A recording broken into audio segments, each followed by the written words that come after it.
আমি জানি মিস তানিশা, এটা আপনার 22তম বিয়ের প্রস্তাব। আর এটাও জানি যে প্রতিবারের মতো আপনি এই প্রস্তাবটা কেউ নাকচ করে দিয়েছেন। কিন্তু প্রতিবার এভাবে বিয়ের প্রস্তাবগুলোকে না করে দেওয়ার কারণটা আমার অজানা। আর সেটা জানার জন্যই জোরপূর্বক আপনাকে এখানে আসতে বলেছি।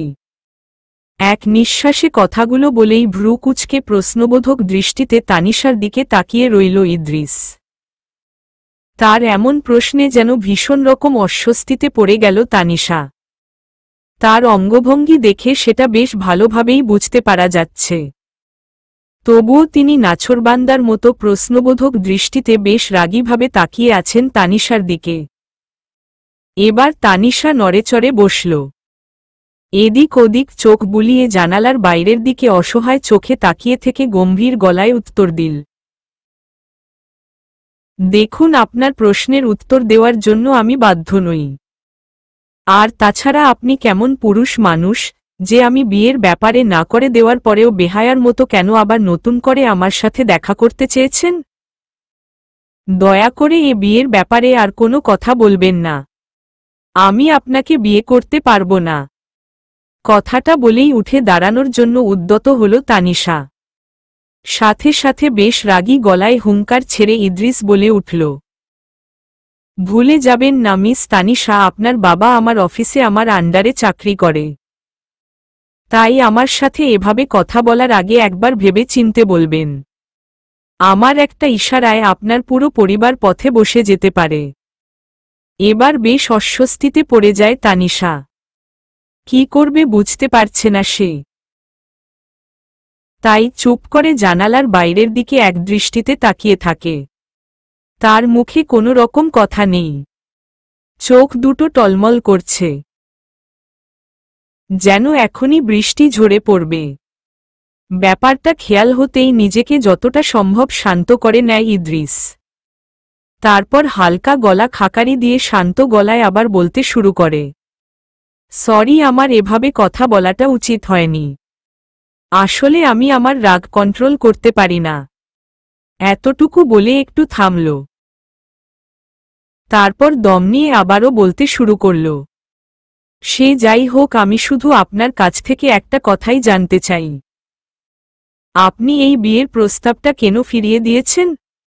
ওর কথার উত্তরে একটি দীর্ঘশ্বাস ফেলল তানিশা। তারপর জানলার দিক থেকে চোখ সরিয়ে নিচের দিকে তাকিয়ে শান্ত গলায় বলল, আপনি আমাকে ক্ষমা করবেন।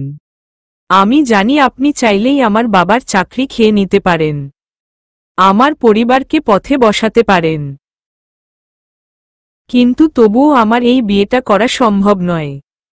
আপনি আমার চাইতে আরও অনেক সুন্দর এবং ভালো মেয়ে পেয়ে যাবেন বিয়ে করার জন্যে। তাই দয়া করে এ ব্যাপারে আমাকে আর কোনো প্রশ্ন করবেন না।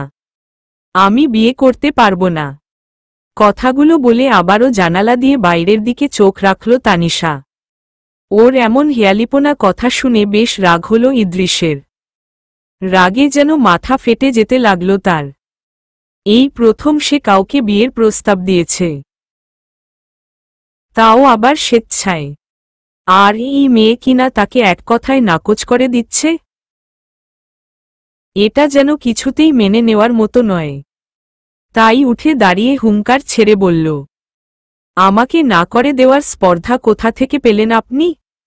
আপনি জানেন না আমি চাইলে আপনাদের পরিবারের কত বড় ক্ষতি করে দিতে পারি। কিন্তু আমি এমনটা করব না। আপনাকে ভাবার জন্য আজকের দিনটা সময় দিলাম। কালকের মধ্যে আপনি আমাকে জানাবেন কেন আপনি বিয়েতে রাজি নন। যথাযথ কোনো কারণ খুঁজে পেলে আমি নিজেই আপনাকে বিয়ে করব না। তাই ভেবে চিন্তে উত্তর দিন। ইদ্রিসের হুঙ্কারে কেঁপে উঠল তানিশা। কাপা কাপা হাতে নিজের ব্যাগটা নিয়ে উঠে দাঁড়াল। তারপর মাথা নিচু করে তার সামনে দিয়ে দরজা দিয়ে বেরিয়ে চলে গেল। যাওয়ার আগে পিছন ফিরে আবারও সেই জানালার বাইরের দিকে একবার ভয়ার্ত চোখে তাকিয়ে টলমল চোখ নিয়ে বেরিয়ে গেল। তানিশা চলে যেতেই ইদ্রিস জানালার পাশে গিয়ে বাইরের দিকে দৃষ্টি রাখল।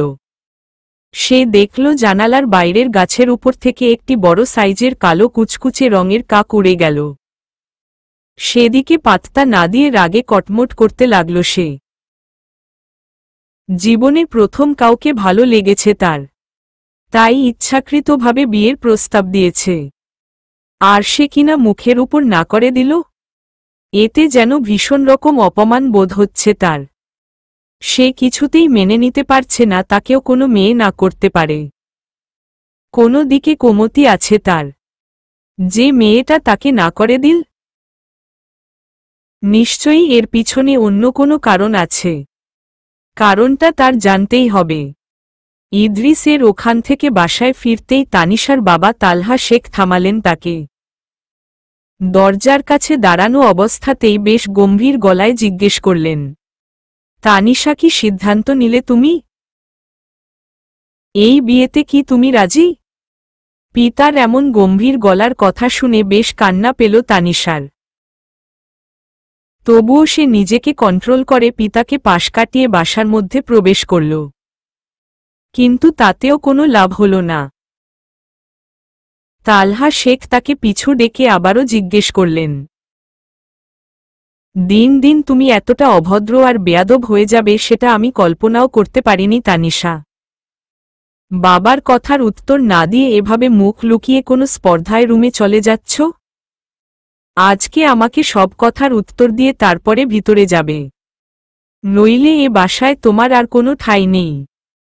ওনার এমন কথায় বুকটা যেন কেঁপে উঠল তানিশার। সে পিছন দিকে ঘুরে মাথা নিচু করে ফ্লোরে ঠাস করে বসে পড়ল। তারপর অঝোর ধারায় কান্না করতে শুরু করল। হঠাৎ তার এমন আচরণে বুকটা যেন কেঁপে উঠল তালহা শেখের। সে ভাবতেও পারেনি তার মেয়ে এমন করবে। তিনি বেশ ব্যস্ত হয়ে তানিশার কাছে এগিয়ে আসলেন। সামনে বসে গালে হাত রেখে মমতা ভরা কণ্ঠে বললেন, এভাবে কাঁদছ কেন তানিশা মা? বল আমাকে, কি হয়েছে তোমার? কেন তুমি এভাবে বারে বারে প্রতিটা বিয়ের প্রস্তাব ফিরিয়ে দিচ্ছ? ইদ্রিসের মতো একটি ছেলেকে না করে দেওয়ার কারণটা কিছুতেই মেনে নিতে পারছি না আমি। তোমার সাথে এভাবে কথা বলার জন্য আমি নিজেও কম কষ্ট পাচ্ছি না। আমাকে সবকিছু খুলে বল, কি সমস্যা তোমার? তুমি কি অন্য কাউকে ভালোবাসো? কথাটা বলতেই ওনার দিকে চোখ তুলে তাকালো তানিশা। তারপর কান্না করতে করতে অসহায় কণ্ঠে বলে উঠল, প্লিজ বাবা, এমন কথা বলো না। আমাকে তুমি কখনোই এমন শিক্ষা দাওনি যে আমি কারো সাথে অবৈধ সম্পর্কে জড়াব বা কারো সাথে প্রেমের নামে বেহায়াপনায় লিপ্ত হব। আমি কাউকে ভালোবাসি না বাবা, কিন্তু তবুও আমি বিয়ে করতে পারব না। আমি বিয়ে করলে যে সবকিছু ধ্বংস হয়ে যাবে। ও সবকিছু শেষ করে দিবে বাবা। ও কাউকে বাঁচতে দিবে না। কথাটা বলতে বলতেই কান্নায় ভেঙে পড়ল তানিশা। তার মুখে এমন কথা শুনে যেন আঁতকে উঠলেন তালহা শেখ। সে কিছুতেই বুঝতে পারছে না তানিশা কার কথা বলছে। তাই সে উত্তেজিত হয়ে তানিশাকে জিজ্ঞেস করল, তুমি কার কথা বলছো তানিশা? কে সবকিছু ধ্বংস করে দেবে? একবার তার নামটা বলো। আমি দেখে ছাড়ব কার এত বড় সাহস যে আমার মেয়েকে ভয় দেখিয়ে রেখেছে। কে সেই বদমাস লোক? তালহা শেখের কথার উত্তরে তানিশা কিছু বলতে যাবে, তখনই দরজা দিয়ে বাইরের দিকে নজর পড়ে তার। কিছু একটা দেখে দ্রুত নিজের চোখ মুছে নিয়ে উঠে দাঁড়ায় সে। গম্ভীর গলায় বলতে শুরু করে, আমি তোমাকে কোনো কিছুই বলতে পারবো না বাবা। শুধু একটা কথাই শুনে রেখো, আমাকে তুমি কোথাও বিয়ে দেওয়ার চেষ্টা করো না। আমি কাউকে বিয়ে করতে পারবো না। কাউকে না। সারা জীবন এভাবেই থাকব। যদি তুমি আমার ভরণপোষণ করতে না পারো, তাহলে বলে দিও। নিজের যতটুকু ব্যবস্থার দরকার নিজেই করে নেব। তবু আমাকে কোথাও বিয়ে দেওয়ার চেষ্টা করো না। কথাগুলো বলে আর এক মুহূর্ত না দাঁড়িয়ে নিজের রুমে গিয়ে দরজা লাগিয়ে দেয় তানিশা। তার এমন কথা এবং কাণ্ডে যেন হতভম্ব হয়ে যান তালহা শেখ। সে কিছুতেই বুঝতে পারছে না তার মেয়ের হঠাৎ এমন কথাবার্তার কারণ। একবার তার মনে হচ্ছে বিয়ে করবে না বলে তানিশা এমন নাটক করছে। কিন্তু তার মেয়ে তো এমন নয়। সে তার মেয়েকে ভালোভাবেই চেনে। ছোটবেলা থেকে মা মরা মেয়েটিকে নিজে কোলেপিঠে করে বড় করেছে সে। বাবার কথার অবাধ্যতা সে কখনোই করেনি। বাবা ছিল তার সবচাইতে কাছের প্রিয় একজন বন্ধু। এমন কোনো কথা নেই যা সে তার বাবার সাথে শেয়ার করত না। তাহলে হঠাৎ করে তার এমন পরিবর্তন কেন? কথাগুলো ভেবে যেন অজানা ভয় বারবার কেঁপে উঠছে তালহা শেখের হৃদয়ে। সে কি করবে, কি বললে কিছুই বুঝতে পারছে না। একমাত্র মেয়ের এমন অবস্থা তাকে ভিতর থেকে কুড়ে কুড়ে খাচ্ছে। নিজের রুমে এসে দরজা লাগিয়ে দিয়ে বোরখা খুলে সোফার ওপর ছুঁড়ে মারল তানিশা। তারপর বিছানায় উপর হয়ে শুয়ে পড়ে হাউমাউ করে কাঁদতে শুরু করল। সে তো নিজের মনের কথা কাউকে বোঝাতে পারছে না। কতটা কষ্ট এবং যন্ত্রণা চেপে রেখেছে মনে। না পারছে কাউকে বুঝাতে, না পারছে সহ্য করতে। তার সুখের জীবনটা এভাবে হঠাৎ করে তছনছ হয়ে যাবে সে কখনো কল্পনায়ও ভাবেনি। যে বাবার মতের বিরুদ্ধে কখনো সে টু শব্দটিও করেনি, আজ সেই বাবার মুখের উপরে এভাবে কথা বলতে যেন অন্তরটা বারবার কেঁপে উঠছিল তার। বারবার ইচ্ছে করছিল নিজেকে নিজে শেষ করে দিতে। যে মানুষটাকে 2 বছর আগে প্রথম দেখাতেই মনে মনে ভালো লেগে গিয়েছিল, যার সাথে ঘর বাঁধার স্বপ্ন বুনেছিল মনে মনে, তার বিয়ের প্রস্তাব ফিরিয়ে দিতে ও যেন বারবার কলিজা ফেটে কান্না আসছিল তার। কিন্তু সেটা কাউকে বোঝাতে পারছে না সে। হঠাৎ বন্ধ রুমের মধ্যে কারো বিকট হাসির শব্দে ধ্যান ভাঙে তানিশার। সে ভয়ে জোরসড় হয়ে উঠে বসে রুমের চারপাশে তাকিয়ে দেখে তার পুরো রুমটা কালো ধোঁয়ায় ছেয়ে গেছে। যেন রুমের মাঝে কোনো প্লাস্টিকের টায়ার পোড়ানো হয়েছে। এমন অন্ধকার ছেয়ে গেছে চারিদিকে। সাথে তীব্র গন্ধে যেন দম বন্ধ হয়ে বমি চলে আসছে তানিশার। তার আর বুঝতে বাকি রইল না তার সাথে এখন কি হতে চলেছে। ভয় যেন বুকের ভেতরের হৃৎপিণ্ডটা বাইরে বেরিয়ে আসতে চাইছে তার। সে চোখ বন্ধ করে একমনে দোয়া দরুদ পড়ার চেষ্টা করতে লাগল। কিন্তু ভয়ের কারণে দোয়াদ্রুদ এই মুহূর্তে ভুলে গিয়েছে সে। যত সময় এগোচ্ছে ধোঁয়াগুলো যেন ক্রমশ আরও বেড়ে যাচ্ছে। সেই সাথে বিকট হাসির শব্দটাও তীব্র থেকে তীব্র হচ্ছে। এমন অবস্থা হয়েছে যেন কান ফেটে যাবে তানিশার। সে 2 হাত দিয়ে নিজের কান চেপে ধরে চিৎকার করার চেষ্টা করল। কিন্তু তার গলা দিয়ে কোনো শব্দই বের হচ্ছে না। সে যেন বোবায় পরিণত হয়েছে। এবার কি করবে কিছুই ভেবে পাচ্ছে না সে। তাই দ্রুত পাশে থেকে চাদর টেনে নিজেকে ঢেকে নিয়ে ভয় কমানোর বৃথা চেষ্টা করল। তখনই চারিদিকের হাসির শব্দটা বন্ধ হয়ে গেল। সেই সাথে সামনে থাকা ধোঁয়াগুলো কুণ্ডুলি পাকিয়ে একটি অদ্ভুত রকমের মানুষের মতো অবয়ব ধারণ করল। অবয়বটা মানুষের মতো দেখতে হলেও তার মাথায় বিশাল বড় দুটো শিং। সেই সাথে পিছনে একটা কাঁটাযুক্ত লম্বা লেজ। তবে অবয়বটা শুধুই একটা কালো ছায়া মাত্র। পুরোপুরি মানুষের মতো নয়। কিন্তু চোখ দুটো আগুনের মতো ঝলমল করে জ্বলছে। বিশাল বড় বড় সূক্ষ্ম চিকন দাঁত দিয়ে মুখ ভর্তি। কি বিশ্রী তার চেহারা, উফফ! অসম্ভব ভয়ঙ্কর দেখতে। যে কেউ একে হঠাৎ দেখলে হয়তো কলিজা ফেটে মৃত্যুবরণ করবে। অবয়বটা ধীরে ধীরে তানিশার দিকে এগিয়ে আসতে লাগল। এতে যেন ভয়ে আরও গলা শুকিয়ে কাঠ হয়ে গেল তানিশার। সে যতটা সম্ভব পেছাতে পেছাতে খাটের সাথে একদম চেপে বসল। তাকে এমন ভয় পেতে দেখে আবারও অট্ট স্বরে হাসতে লাগল সামনে থাকা ধোয়ার কুণ্ডলি পাকানো অবয়বটা।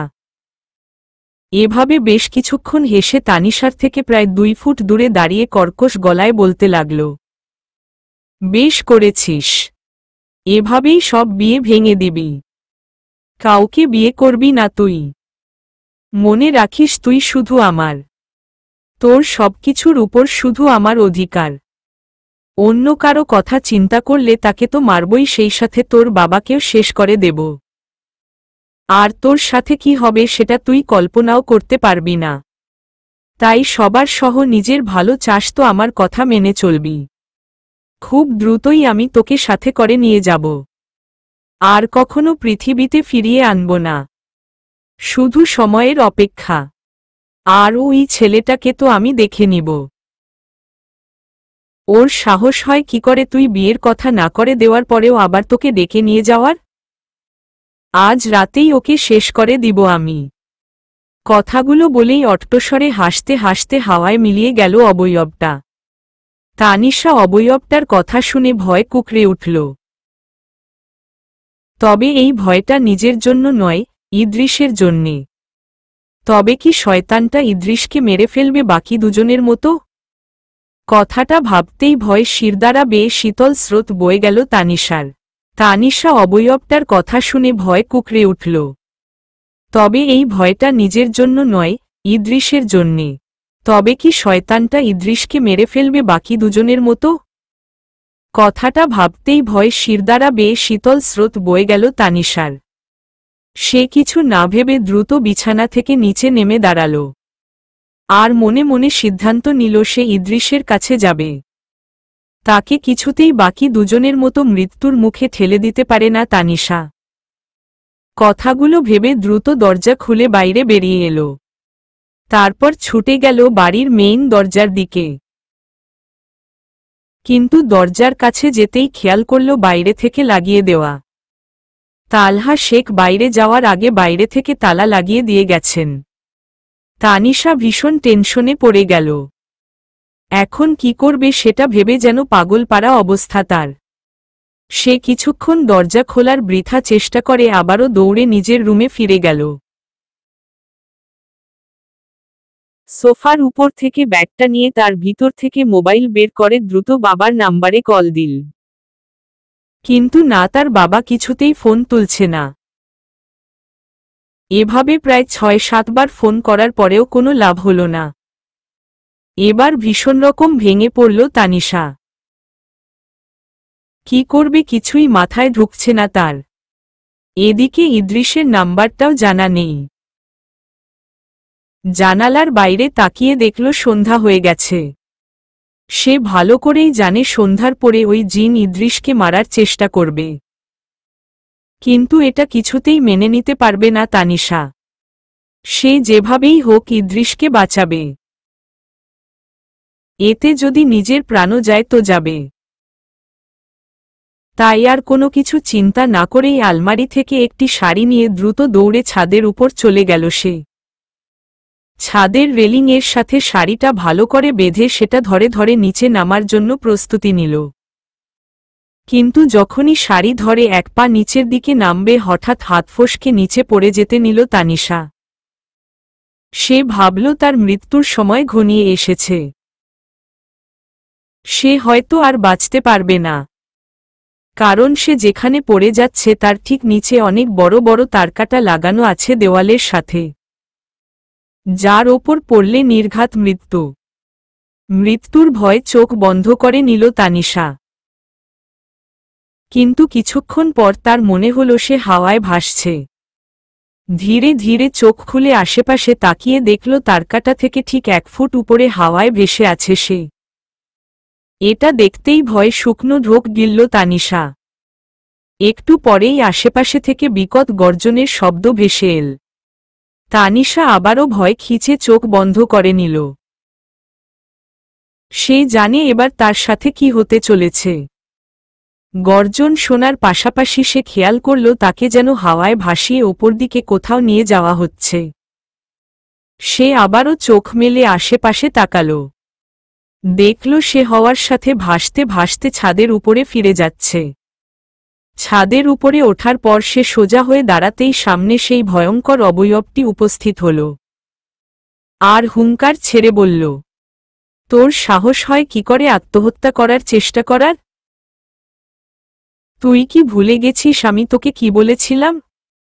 তুই কি চাস আমি তোর বাবাকে শেষ করে ফেলি? জিনের হুঙ্কারে কেঁপে উঠল তানিশা। সে 2 পা পিছিয়ে গিয়ে চোখ বন্ধ করে নিজেকে শান্ত করার চেষ্টা করল। এই মুহূর্তে তার ভয় পেলে চলবে না। আর তাছাড়া সে একটা জিনিস ভেবে খুশি হল।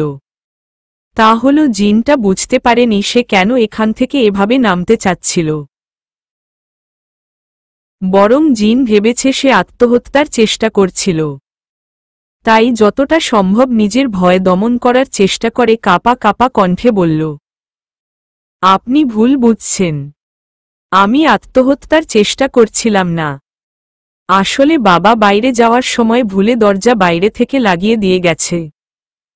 আমার প্রচুর খিদে পেয়েছে। আর বাসায় কোনো খাবার নেই। তাই খাবার আনার জন্য এখান থেকে নামার চেষ্টা করছিলাম। এছাড়া কিছুই নয়।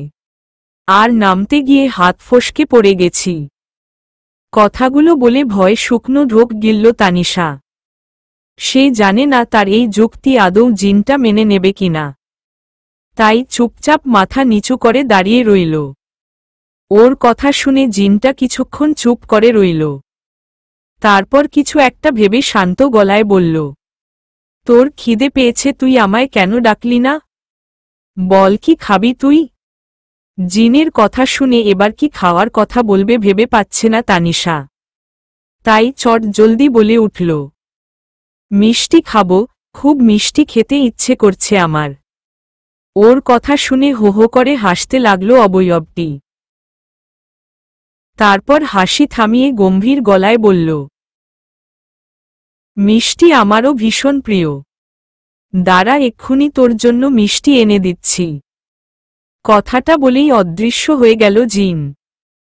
5 মিনিটের মধ্যে একটি বড় কাঁসার থালা পুরো করে মিষ্টি নিয়ে ফিরে আসলো সে। সেটা দেখে তানিশার চোখ যেন ছানাবড়া। এই মুহূর্তে কেন জানি না জিনটার কার্যকলাপে তাকে খুব একটা ভয় লাগছে না। তানিশা এবার মনে সাহস জুগিয়ে থালাটা হাতে নিল। তারপর শুকনো ঢোক গিলে ভয় ভয় কাঁপা কাঁপা গলায় বলল, আপনি তো আমার কখনো কোনো ক্ষতি করবেন না, তাই না? তাহলে আপনার কাছে আমার একটা অনুরোধ। দয়া করে আপনি ইদ্রিস স্যারকে মারবেন না। আমি ওনাকে বিয়ে করব না। আর উনিও দ্বিতীয়বার আমাকে বিয়ে করার কথা বলবে না। শুধু দয়া করে আপনি ওনাকে মারবেন না প্লিজ। আপনি এর আগেও আমার জন্যে দুজনকে মেরেছেন। আমি চাই না আর কারো প্রাণ আমার জন্য শেষ হয়ে যাক। এতটুকু দয়া করুন আমার ওপর। ওর কথা শুনে কিছুক্ষণ চুপ করে থেকে কিছু একটা ভাবল জিন। তারপর গম্ভীর গলায় বলল, আচ্ছা ঠিক আছে, আমি কাউকে মারব না। কিন্তু আমার একটা শর্ত আছে। কি শর্ত? তুই আজ থেকে কোনো প্রকার দোয়া দরুদ পড়বি না, নামাজ পড়বি না, বেপরদায় চলাফেরা করবি। আর তোর শরীরে যে তাবিজটা বাঁধা ছিল সেটা আগুনে জ্বালিয়ে দিবি। এই কাজগুলো করতে পারলেই আমি ওই ইদ্রিসকে মারব না। জিনটার এমন শর্তে যেন হতভম্ব হয়ে গেল তানিশা। তবে সে বেশ ভালোভাবেই বুঝতে পারছে দোয়াদ্রুদ আর ঠিকমতো নামাজ পড়ার কারণেই জিনটা তার কাছে আসতে পারে না। শুধু দূর থেকে তাকে ধমকি ধামকি দেয়। যদি সত্যি এমন হয়ে থাকে তাহলে এই শর্ত কখনোই মেনে নেওয়া যাবে না। এই শর্ত মেনে নিলে জিনের চাইতে বড় কোনো ক্ষতি করে দিতে পারে। কিন্তু এখন ওর কথা মেনে না নিলে যদি ইদ্রিসকে মেরে ফেলে? কি করবে কি বলবে দুটানায় পড়ে গেল তানিশা। এবার জিনের আতঙ্কে হৃদয় কাঁপতে শুরু করল তার। তখনই জিন আবারও হুঙ্কার ছেড়ে বলল, কি হলো বল, তুই আমার শর্তে রাজি আছিস নাকি এক্ষুনি গিয়ে আমি ওই ইদ্রিসকে মেরে ফেলব? জিনের কথায় তানিশা কিছু বলবে তার আগেই সিঁড়ি বেয়ে কারো ছাদে আসার শব্দ শুনতে পেল। সাথে সাথে জিনটা অদৃশ্য হয়ে গেল। তানিশা সিঁড়ির দিকে তাকিয়ে দেখল তালহা শেখ এগিয়ে আসছেন। উনাকে দেখেই স্বস্তির নিঃশ্বাস ফেলল তানিশা। একটুর জন্য জিনের কাছে ধরা খেতে খেতে বেঁচে গেল সে। তালহা শেখ ছাদের উপরে উঠে তানিশার দিকে ভ্রু কুঁচকে তাকালেন। ওর হাতে থাকা মিষ্টির প্লেটটা দেখে বেশ চমকে উঠলেন তিনি। তালহা শেখ দ্রুত মেয়ের কাছে এগিয়ে এসে উত্তেজিত হয়ে জিজ্ঞেস করলেন, তানিশা, এই মিষ্টির থালা কোথায় পেলে তুমি? আর এতগুলো মিষ্টি কোথা থেকে আসলো তোমার কাছে?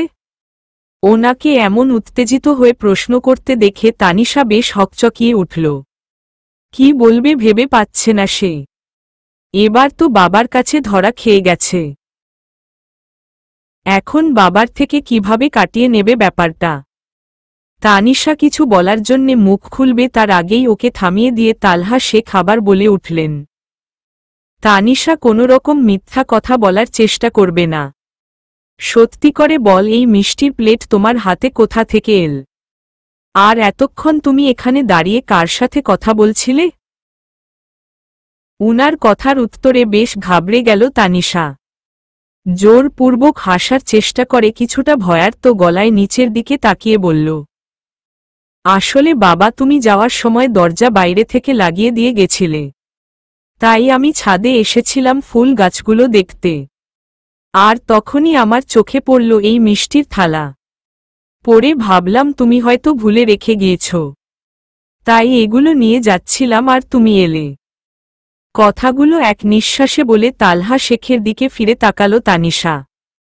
কিন্তু বাবার দৃষ্টি দেখে মনে হচ্ছে না যে উনি কথাগুলো আদৌ বিশ্বাস করেছেন।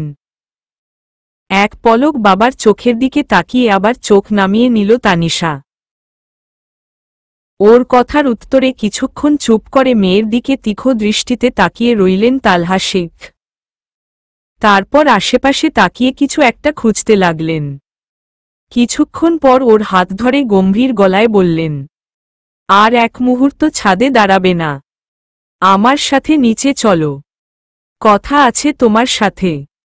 আর এই মিষ্টির থালাটা এখানেই রেখে যাবে। খবরদার ভুলেও এখান থেকে একটা মিষ্টিও মুখে দিবে না। কথাটা বলেই হাত থেকে মিষ্টির থালাটা ছাদের ওপর রেখে তানিশাকে নিয়ে নিচে নেমে এলেন তালহা শেখ।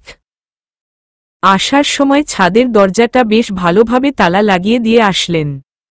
বাবার এমন কথা এবং কাণ্ডে কেন জানি তানিশার মনে হচ্ছে তার বাবা ভীষণ ভয় পেয়ে রয়েছে।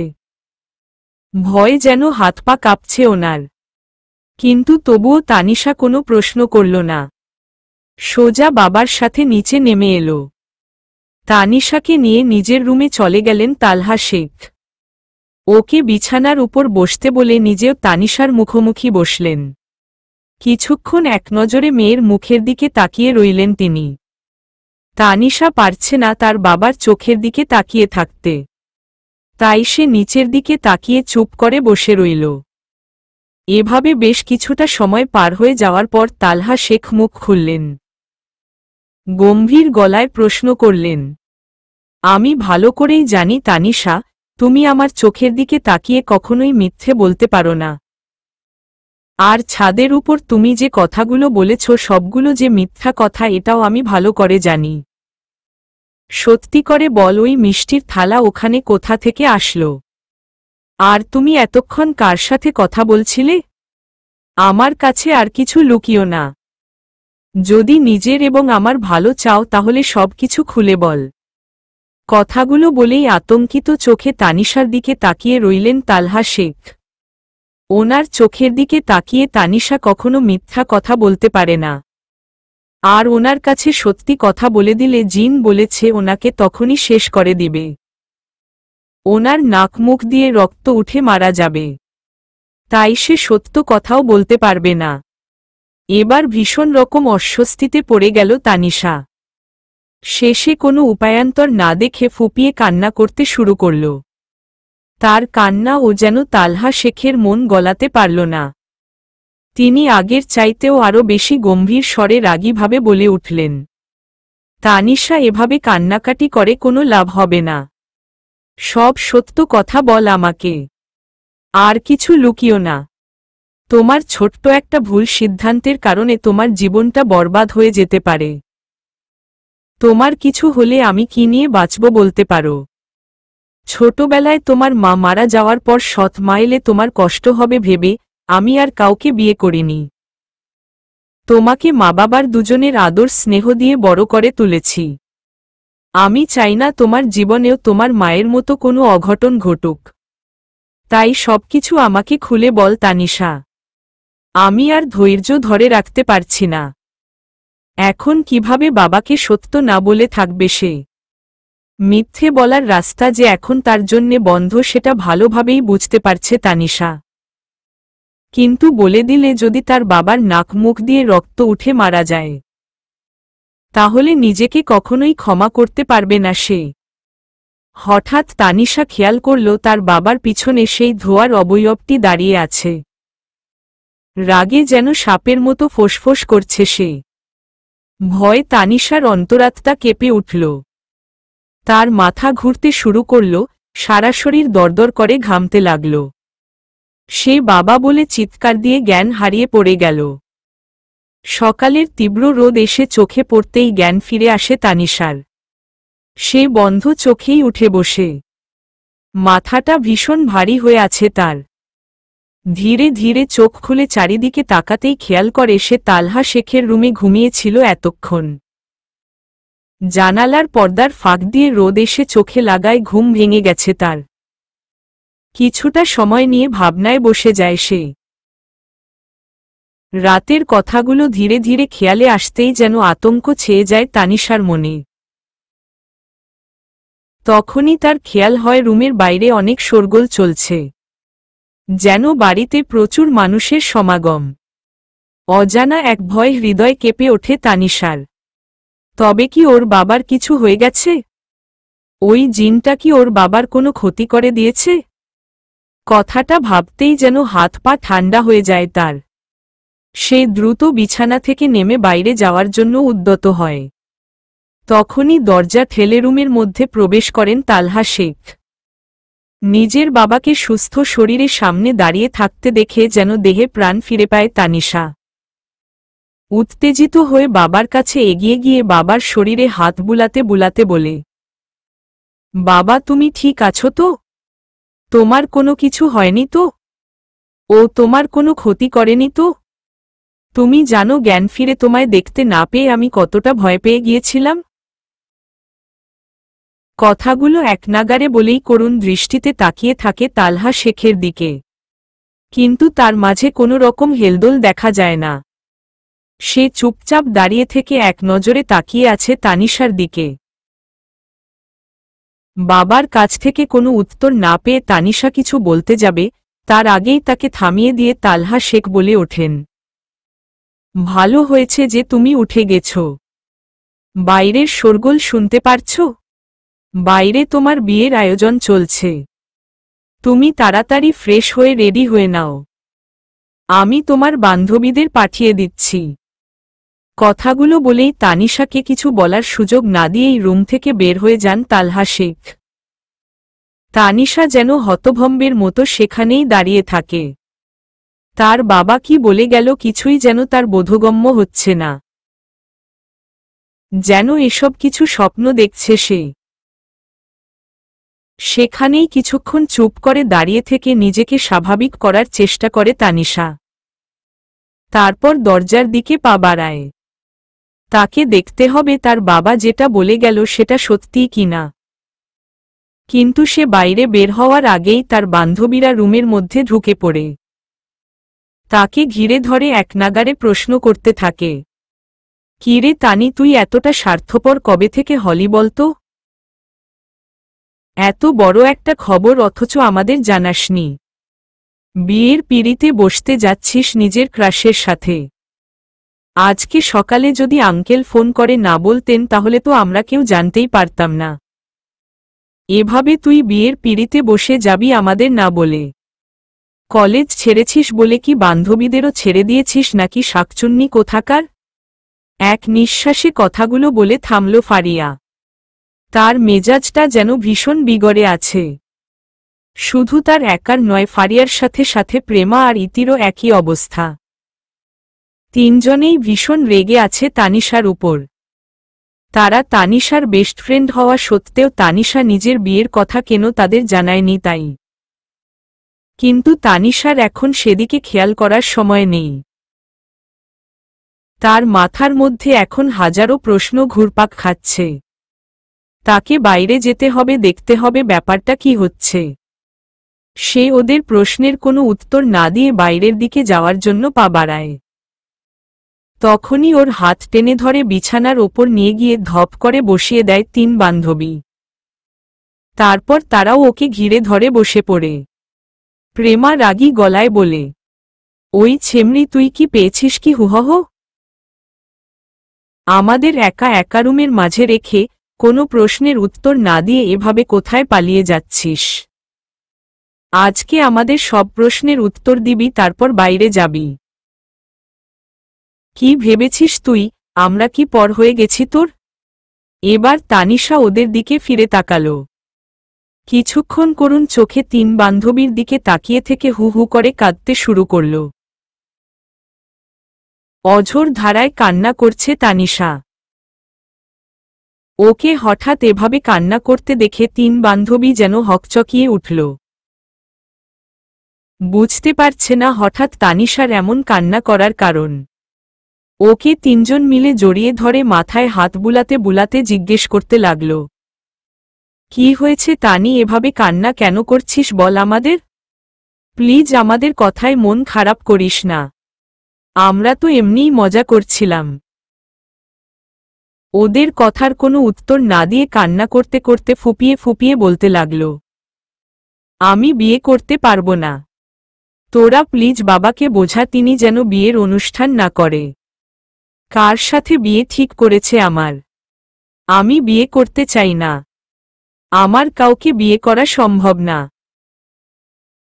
তোরা কিছু কর, যেভাবেই হোক আমার বিয়েটা আটকা প্লিজ। কথাগুলো বলেই তিন বান্ধবীর সামনে হাত জোর করে কান্না করতে লাগল তানিশা। ওর এমন কথা শুনে আর এভাবে কাঁদতে দেখে যেন তিন বান্ধবী হতভম্ব হয়ে গেল। তারা কি করবে বুঝে উঠতে পারছে না। ইতি মাঝখান থেকে বলে উঠল, তানিশা, এসব কি বলছিস তুই? তোর কার সাথে বিয়ে ঠিক হয়েছে তুই জানিস না সেটা? তোর তো ইদ্রিস স্যারের সাথে বিয়ে ঠিক হয়েছে, যাকে তুই আগে থেকেই পছন্দ করতি। কিন্তু এখন কেন এমন বলছিস? ওদের কথার দিকে যেন কোনো খেয়াল নেই তানিশার। সে পাগলের মতো করছে। তাকে যেভাবেই হোক এই বিয়েটা আটকাতে হবে, নইলে ওই জিন সবকিছু ধ্বংস করে দেবে। এই ভয়টা যেন ভিতর থেকে কুড়ে কুড়ে খাচ্ছে তানিশাকে। ও বান্ধবীদের মধ্যখান থেকে উঠে দ্রুত দরজা দিয়ে বাইরে বেরিয়ে গেল। তিন বান্ধবী ওর কাণ্ড দেখে হতভম্বের মতো তাকিয়ে রইল। তাদের মাথায় যেন কিছুই ঢুকছে না। তানিশা বাইরে বেরিয়ে ওর আব্বুকে খুঁজতে লাগল। পুরো বাসা ভর্তি মানুষ, সবাই কাজে ব্যস্ত যার যার মতো। তানিশাকে দেখে অনেকে কেমন বাঁকা চোখে তাকিয়ে রয়েছে। ও সেদিকে তোয়াক্কা না করে নিজের বাবাকে খুঁজতে লাগল। তাকে যেভাবেই হোক এই বিয়ে আটকাতে হবে। খুঁজতে খুঁজতে বাসা থেকে বেরিয়ে গেটের কাছে পৌঁছে গেল সে। গেটের বাইরে যেতেই দেখল একটি কালো রঙের গাড়ি এসে গেটের সামনে দাঁড়াল। একটু পর গাড়ির দরজা খুলে গাড়ি থেকে নেমে এল ইদ্রিস। তার মুখে মুচকি হাসি, পরনে কালো রঙের স্যুট প্যান্ট, চোখে কালো সানগ্লাস। অনেক বেশি হ্যান্ডসাম দেখতে লাগছে তাকে। তানিশাকে গেটের বাইরে দাঁড়িয়ে থাকতে দেখেই নিজের চোখের সানগ্লাসটা খুলে হাতে নিল ইদ্রিস। তারপর তানিশার সামনে এসে ভ্রু কুঁচকে তাকিয়ে বলল, আপনি কি আমার জন্য অপেক্ষা করছিলেন মিস তানিশা?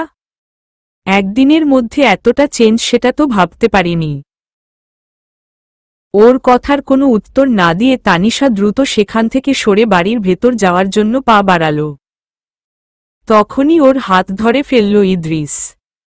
তারপর ওকে নিজের দিকে ঘুরিয়ে কিছুটা উবু হয়ে বলল, আমার জন্য যখন অপেক্ষাই করছিলেন তাহলে এভাবে আবার পালিয়ে যাচ্ছেন কেন? আপনি ভুল করছেন, আমি আপনার জন্য অপেক্ষা করছিলাম না। আমি বাবাকে খুঁজতে খুঁজতে এখানে এসেছি, কিন্তু এখানেও ওনাকে খুঁজে পাচ্ছি না। আর খুঁজে পাবেনও না, কেননা উনি এখন আমাদের বিয়ের তোড়জোড় করতে ব্যস্ত। আসলে কি বলুন তো, আমার আব্বু তো দেশে নেই, তিনি তো এখন দেশের বাইরে।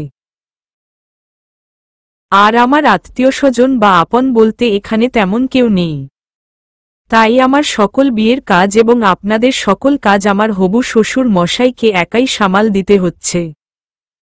তাই একটু বেশি ব্যস্ত তিনি। আপনার কোনো কিছু প্রয়োজন থাকলে আমায় বলতে পারেন। ওর কথার উত্তরে তানিশা কিছু একটা ভাবল। তারপর দ্রুত উত্তেজিত হয়ে বলে উঠল, ঠিক আছে, আপনাকে বলছি।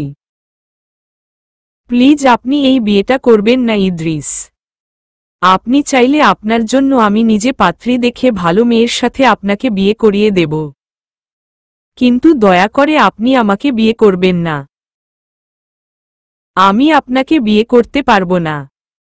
শুধু আপনাকে কেন, আমি কাউকে বিয়ে করব না। প্লিজ আপনি বাবাকে বুঝিয়ে বলুন আমাকে যেন আপনার সাথে বিয়ে না দেয়। ওর কথা শুনে বাঁকা হাসল ইদ্রিস। তারপর আফসোস করার মতো শব্দ করে বলতে লাগল, সেটা তো সম্ভব নয় মিস তানিশা। আপনার অন্য কারো সাথে বিয়ে হবে না। আর না আমি অন্য কাউকে বিয়ে করব। আজকে আপনার সাথে আমার বিয়ে হবে, তাও আবার এই বাড়িতেই। আমি বিয়ের ডালার সকল জিনিস নিয়ে এসেছি, সেগুলো ভেতরে নিয়ে যাওয়ার ব্যবস্থা করতে হবে। আপনি ভিতরে যান, বেশিক্ষণ বাইরে দাঁড়িয়ে থাকবেন না। আমি চাই না আমার বউকে বাইরের মানুষ দে। এতটুকু বলতেই ফারিয়া, প্রেমা আর ইতি এসে ঘিরে ধরল ওদের। তিনজনের মুখেই দুষ্টু হাসি। তারা দুষ্টামির ছলে বলল, তাই তো বলি আমাদের তানি ম্যাডাম এভাবে আমাদের মাঝখান থেকে উঠে কোথায় পালালো। কিন্তু উনি যে এখানে হবু বরের সাথে রোমাঞ্চ করতে ব্যস্ত তা তো বুঝতেই পারেনি। কিরে, এতক্ষণ তো খুব কান্নাকাটি করছিলি বিয়ে করবি না বলে, আর এখন আমাদের ছেড়ে এসে দুলাভাইয়ের সাথে একা একা প্রেমালাপ করছিস? এটা কিন্তু ঠিক না। ওদের কথায় ভীষণ রকম বিরক্ত হল তানিশা। সে রাগী চোখে বান্ধবীদের দিকে তাকিয়ে কিছু বলতে যাবে, তার আগেই মাঝখানে ফোড়ন কেটে ইদ্রিস বলে উঠল, আসলে কি বলেন তো শালিকারা, আপনাদের বান্ধবী তার হবু বরের সাথে কথা না বলে এক মুহূর্ত থাকতে পারে না। তাই এখানে আমাকে দেখেই এগিয়ে এসে কথা বলতে শুরু করল। দেখুন না, এত কথা বলছে যে আমায় এখনো বাসাতেই ঢুকতে দেয়নি। কথাটা বলেই তানিশার দিকে তাকিয়ে চোখ মারল ইদ্রিস। তার এমন কথা এবং কাণ্ডে বিরক্তিটা যেন আরও বেড়ে গেল তানিশার। এই মুহূর্তে তার কোনো রকম ফিলিংস আসছে না, শুধুমাত্র বিরক্তি আর ভয় ছাড়া। তাই সে সকলের মধ্য থেকে বেরিয়ে দৌড়ে নিজের রুমে চলে গেল। ও চলে যাওয়ার পর ওর তিন বান্ধবী আর ইদ্রিস মিলে ওখানে বেশ কিছুক্ষণ কথা বলল। তারপর ডালায় নিয়ে আসা জিনিসপত্রগুলো বান্ধবীদের সাহায্যে ভিতর নিয়ে গেল ইদ্রিস। বাইরের সব কাজ শেষ করে ইদ্রিস তানিশার রুমে প্রবেশ করল। দেখল তানিশা জানালার পাশে দাঁড়িয়ে একমনে কিছু একটা ভাবছে, আর বাইরের দিকে তাকিয়ে আছে। গুটি গুটি পায়ে তানিশার কাছে এগিয়ে যেতে লাগল। তানিশার থেকে প্রায় 4 ফুট দূরত্বে থাকতে তানিশা শান্ত কণ্ঠে বলে উঠল, আপনি বুঝতে পারছেন না ইদ্রিস, আপনি কত বড় ভুল করতে যাচ্ছেন। দয়া করে এখনো সময় আছে, বিয়েটা বন্ধ করুন। নইলে এটাই হবে আপনার জীবনের সবচাইতে বড় ভুল। আমাকে বিয়ে করে নিজের মৃত্যু ডেকে আনবেন না প্লিজ। কথাগুলো বাইরের দিকে তাকিয়েই বলল তানিশা। তারপর শান্ত চোখে ফিরে তাকালো ইদ্রিসের দিকে। সে এক পা করে তানিশার পাশে গিয়ে দাঁড়াল। তারপর চোখে চোখ রেখে শান্ত গলায় বলল, কিছু হবে না আমার। আমি জানি তুমি কেন আমায় বিয়ে করতে চাইছ না। তোমার ভয়ের কারণও আমার অজানা নয়, কিন্তু তবুও আমি শুধু তোমাকেই বিয়ে করব। তাই এত চিন্তা ভাবনা না করে লক্ষ্মী মেয়ের মতো বিয়েটা করে নাও আমায়। আমি এখন যাচ্ছি, সময় মতো চলে আসব তোমায় বউ করে নিয়ে যেতে। কথাগুলো বলেই হনহন করে রুম থেকে বেরিয়ে চলে যায় ইদ্রিস। তানিশা ওর চলে যাওয়ার দিকে এক নজরে তাকিয়ে থাকে। ইদ্রিসের কথাগুলো যেন সে বুঝেও বুঝতে পারছে না। কেন যেন বারবার মনে হচ্ছে ইদ্রিসের প্রত্যেকটা কথায় যেন রহস্য জড়িয়ে আছে। কিন্তু কি সেই রহস্য তা জানা নেই তানিশার। তবে সে একটা জিনিস লক্ষ্য করল, জ্ঞান ফেরার পর সে একবারের জন্য জিনের কোনো অস্তিত্ব আশেপাশে দেখতে পায়নি। তবে কি জিনটা চলে গেছে? আর কোনো ক্ষতি করবে না ওর? শত চেষ্টা করেও নিজের বিয়েটা আটকাতে পারল না তানিশা। বাবার জেদের কাছে হার মেনে তাকে বিয়ের পিঁড়িতে বসতেই হল। সে যখন তার বাবাকে খুঁজে পেয়ে বলেছিল সে বিয়েটা করবে না, তখন তার বাবা এক কথায় বলে দিয়েছে সে যদি বিয়ে না করে তাহলে তার বাবার মরা মুখ দেখবে। এই কথার পরে তানিশার আর কিছু বলার মতো জায়গা ছিল না। তাই সে চুপচাপ চোখের জল বিসর্জন দিয়ে বিয়েতে রাজি হয়ে যায়। কিন্তু তার মনে প্রচণ্ড ভয় জেঁকে বসেছে, আদৌ কি ওই জিন ইদ্রিসকে ছেড়ে দেবে? যদি বিয়ের রাতে নিজের স্বামীকে হারাতে হয়, তাহলে ওর চাইতে অসহায় মেয়ে পৃথিবীতে আর কেউ হয়তো থাকবে না। বিয়ের সব কাজ ভালোভাবে সম্পন্ন হয়ে যাওয়ার পর এবার বিদায়ের পালা। বিদায়ের সময় তানিশা এদিক ওদিক তাকিয়ে জিনকে খুঁজতে থাকে। তার কেন যেন বারে বারে মনে হচ্ছে জিন তার আশেপাশেই কোথাও আছে। ক্ষিপ্ত নজরে তাকিয়ে আছে তাদের দিকে, কিন্তু তানিশা আশেপাশে কাউকে কোথাও দেখতে পায় না। বাবা এবং বান্ধবী সকলের থেকে বিদায় নিয়ে ইদ্রিসের সাথে গাড়িতে উঠে বসে তানিশা। গাড়িতে উঠার পর হঠাৎ তার নজর যায় বাসার ছাদের উপর। সেখানে সেই ভয়ানক অবয়বটা দাঁড়িয়ে থেকে জোরে জোরে নিঃশ্বাস ফেলছে। রাগে যেন থর থর করে কাঁপছে সে। চোখ দিয়ে অগ্নিশিখা বের হচ্ছে তার। জিনকে এমন ভয়ানক রূপে দাঁড়িয়ে থাকতে দেখে ভয় কেঁপে ওঠে তানিশা। মনের মাঝে অজানা আতঙ্কে ছেয়ে যায়। সে দ্রুত ইদ্রিসের একটা হাত শক্ত করে ধরে ফেলে। এতে ইদ্রিস বেশ অবাক হয়ে তার দিকে তাকায়। তার চোখের দিকে লক্ষ্য করে, দেখে সে বাইরের দিকে ভয়ার্ত চোখে তাকিয়ে আছে। ইদ্রিসও কিছুটা উবু হয়ে সেদিকে তাকায়, কিন্তু তার চোখে তেমন কিছুই পড়ে না। সে তানিশার হাতটা দুহাতে জড়িয়ে নিয়ে তার দিকে শান্ত চোখে তাকিয়ে বলে ওঠে, তানিশা তুমি ঠিক আছো? এমন করছো কেন বাইরের দিকে তাকিয়ে? তোমার কি শরীর খারাপ লাগছে? ইদ্রিসের কথায় ধ্যান ভাঙ্গে তানিশার। সে বাইরের দিক থেকে চোখ সরিয়ে ইদ্রিসের দিকে করুণ চোখে একবার তাকায়। তারপর মাথা নিচু করে ওর হাতটা ছেড়ে দিয়ে গম্ভীর গলায় বলে, আমি ঠিক আছি। ওর কথার উত্তরে ইদ্রিস আর কিছু বলে না। চুপচাপ বসে রয় বাইরের দিকে দৃষ্টি রেখে। ইদ্রিসদের বাড়িটা দোতলা, তবে অনেকটা জায়গা জুড়ে বিশাল বড় একটা বাড়ি। সামনে অনেকটা জায়গা জুড়ে ফুল ও ফলের বাগান। খুবই সুন্দর পরিষ্কার পরিচ্ছন্ন চারিদিকে। এত বড় বাড়িতে ইদ্রিস একাই থাকে ভেবে ভীষণ রকম অবাক হয় তানিশা। বাড়িটা একনজরে ভালো করে দেখে নেয় সে। এত কিছুর মাঝেও ওর মনের মাঝের ধুকপুকানি যেন থামছে না। জিন কি করতে পারে সেটা ভেবেই যেন মনটা খুঁতখুত করছে তার। এদিকে ইদ্রিসের মাঝে কোনোরকম চিন্তাভাবনা দেখা যাচ্ছে না। সে তো মহাখুশি তানিশাকে বউ করতে পেরে। নতুন বউ বাড়িতে এলে কত মানুষ তাকে আপ্যায়ন করে ঘরে তোলে, কিন্তু ইদ্রিসের বাড়িটা যেন পুরাই ভিন্ন। এখানে নেই বলতে কেউই নেই, শুধুমাত্র ইদ্রিস আর তানিশা ছাড়া। বাসার বাইরে গেটের কাছে দুজন দারোয়ান আছে মাত্র। ইদ্রিস নিজেই তানিশার হাত ধরে নিয়ে বাসার মধ্যে প্রবেশ করে।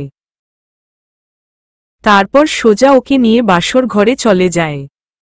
ওকে বিছানার উপর বসতে বলে নিজে রুম থেকে বেরিয়ে যায়। বিছানায় বসে পুরো রুমের মাঝে ভালোভাবে চোখ বুলিয়ে নেয় তানিশা। রুমটা অনেক সুন্দর করে ফুল দিয়ে ডেকোরেশন করা, যেন কোনো ফুলের রাজ্যে চলে এসেছে তানিশা। চারিদিকে শুধু ফুল আর ফুল। পুরো রুম জুড়ে ফুলের মিষ্টি গন্ধে মাতোয়ারা অবস্থা। চারিদিকে এত ফুল দেখে কিছুক্ষণের জন্য জিনের কথা ভুলে যায় তানিশা।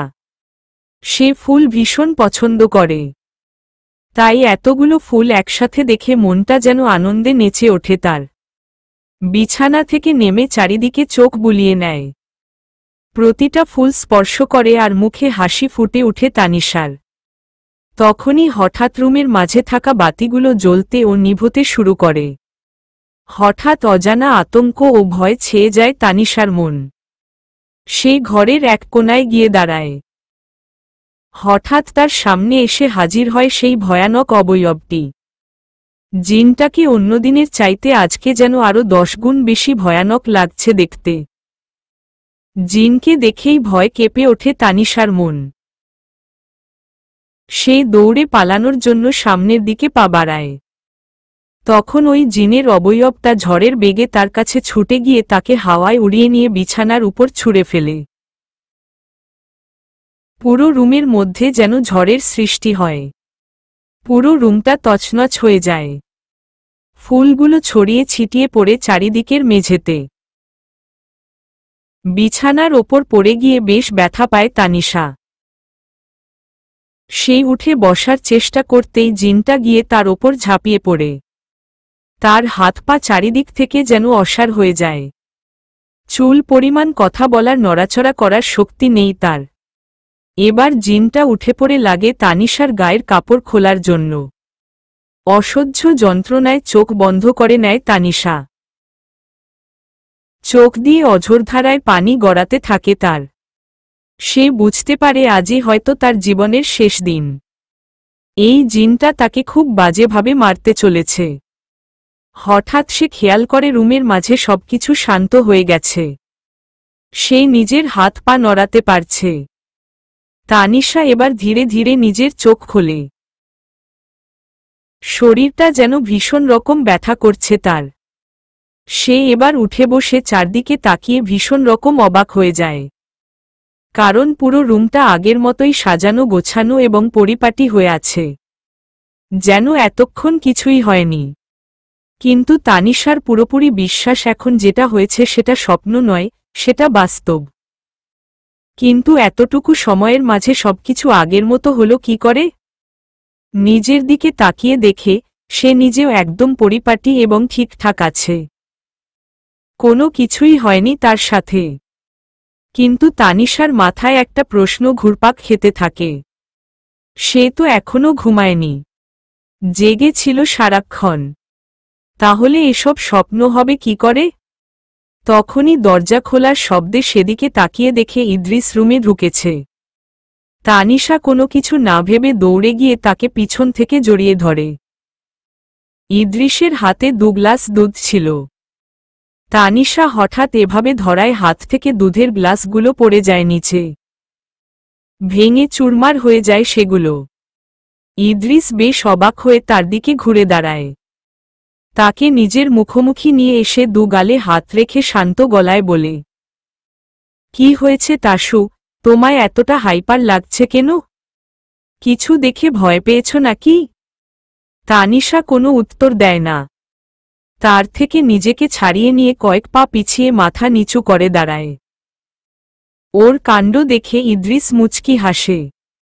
ওর কাছে 2 পা এগিয়ে গিয়ে থুতনিতে হাত দিয়ে মুখটা উঁচু করে ধরে। ইদ্রিস কিছু বলার জন্যে মুখ খুলবে, তখনই তানিশা দেখে ইদ্রিসের ঠিক পিছনে ওই অবয়বটা দাঁড়িয়ে রাগে ফোঁসফোঁস করছে। তানিশা চিৎকার দিয়ে ইদ্রিসকে শক্ত করে জড়িয়ে ধরে। সাথে সাথে অবয়বটা হাওয়ায় মিলিয়ে যায়। তানিশার কাণ্ডে হতভম্ব হয়ে যায় ইদ্রিস। সে নিজেকে শান্ত করে তানিশার মাথায় আলতোভাবে হাত বুলাতে বুলাতে দুষ্টুমি করে বলে, ভেবেছিলাম তোমাকে বিয়ে করে আমার জীবনটা নিরামিষময় হয়ে যাবে। কেননা সারা জীবন আমাকে একা একাই রোমাঞ্চ করতে হবে। কোনোদিন তুমি আর রোমাঞ্চ করবে না। কিন্তু এখন তো দেখছি আমার চাইতে তুমি 5 ধাপ এগিয়ে আছো। আমি এখনো কিছু করলাম না অথচ তুমি সুযোগ বুঝে আমাকে দুবার এভাবে জড়িয়ে ধরলে। আমার বউটা দেখি অনেক রোমান্টিক। ইদ্রিসের কথায় বেশ লজ্জা পেল তানিশা। সে দ্রুত ইদ্রিসের কাছ থেকে সরে যাওয়ার জন্য প্রস্তুত হল। কিন্তু ইদ্রিস তাকে আরো শক্ত করে নিজের সাথে মিশিয়ে নিয়ে কানের কাছে ফিসফিস করে বলল, জড়িয়েই যখন ধরেছ তাহলে আবার পালাতে চাচ্ছ কেন? এভাবেই থাকো না বউ। কথাগুলো বলেই সে খেয়াল করল তার কাঁধের কাছে ভিজে যাচ্ছে। তানিশা কান্না করছে অঝোর ধারায়। সে দ্রুত নিজের থেকে ওকে ছাড়িয়ে নিয়ে সামনে দাঁড় করালো। দেখল চোখের কাজলগুলো লেপটে গেছে কান্না করতে করতে। ইদ্রিস আলতো হাতে চোখ মুছে দিয়ে শান্ত গলায় বলল, কান্না করছো কেন তাসু? বাবার কথা ভীষণ মনে পড়ছে বুঝি? প্লিজ এভাবে কেঁদো না, তোমার চোখের পানি আমার সহ্য হচ্ছে না। ওর কথার উত্তরে তানিশা ওর থেকে নিজেকে ছাড়িয়ে নিয়ে কয়েক পা পিছনে গিয়ে দাঁড়াল। কঠোর চোখে ওর দিকে তাকিয়ে রাগী গলায় বলল, আপনাকে আমি বারবার মানা করা সত্ত্বেও কেন বিয়ে করলেন আমায়? আপনি ভাবতেও পারছেন না কত বড় ভুল করেছেন আপনি আমায় বিয়ে করে।